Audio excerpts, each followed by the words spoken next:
पुण्यातील एका गजबजलेल्या भागात असलेल्या माऊली वडेवाले या दुकानात आज अचानक भीषण स्फोट झाल्याची धक्कादायक घटना घडली। या स्फोटामुळे दुकानाला मोठी आग लागली असून स्फोटाची तीव्रता इतकी प्रचंड होती की शेजारील दुकानांचेही मोठ्या प्रमाणावर नुकसान झाले। या घटनेमुळे परिसरात एकच खळबळ उडाली आहे। मिळालेल्या माहितीनुसार माऊली वडेवाले दुकानात स्फोट झाल्यानंतर परिसरात आगीचे लोट पसरले।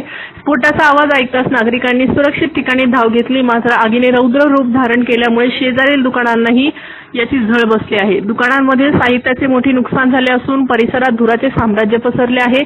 घटनेची माहिती मिळताच अग्निशमन दलाच्या गाड्या आणि स्थानिक पोलिसांनी तातडीने घटनास्थळी धाव घेतली।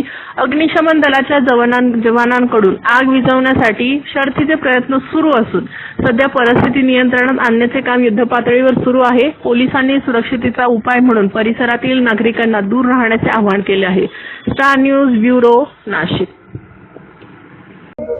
आज या ठिकाणी सर्वे नंबर 16 हडपसर सातवाडी गुंदळेनगर या ठिकाणी प्रसिद्ध असलेले माऊली वडापाव या शॉपला अचानक अशी आग लागली आणि आग लागल्याच्या नंतर त्या आगीच्या लोटामुळे चारही आपली ही दुकानं, जी शेजारची दुकानं होती ती आगीने भस्मसात झाली।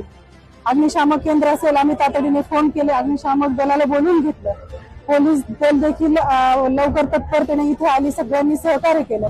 परंतु आगीची तीव्रता एवढी भीषण होती की ती अग्निशामकच्या गाड्या येऊन देखील सुद्धा ती आम्ही पूर्णत्वास लवकर ती विझली नाही।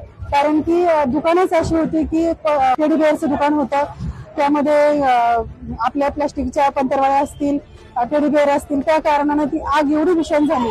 त्यामुळे एक झालं की एक अशी 4 दुकानं भस्मसात होत असताना आता ताईंनी सांगितलं, दादांनी सांगितलं की जसं आम्हाला लोकप्रतिनिधींना कळलं, नागरिकांना कळलं, सर्वसामान्य जनता, सर्व कार्यकर्ते एकत्र होऊन या ठिकाणी सर्वजण ही आगीची दखल घेण्यासाठी सर्वजणांनी प्रयत्न केले।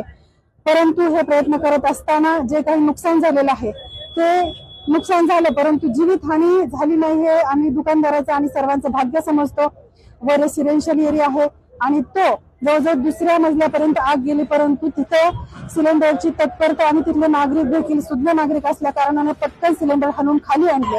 म्हणून जर सिलेंडर जर जास्तीचे असते तर नक्कीच अजून देखील मोठी हानी झाली असती, परंतु नागरिकांनी सतर्क घेता ही आग फक्त दुकानापर्यंत एकच थांबली। परंतु हे जे सर्व आमचे दुकानदार आहेत त्यांची रोजीरोटी ही त्या दुकानावरतीच चालणारी आहे। म्हणून मी आमच्या लोकप्रतिनिधी म्हणून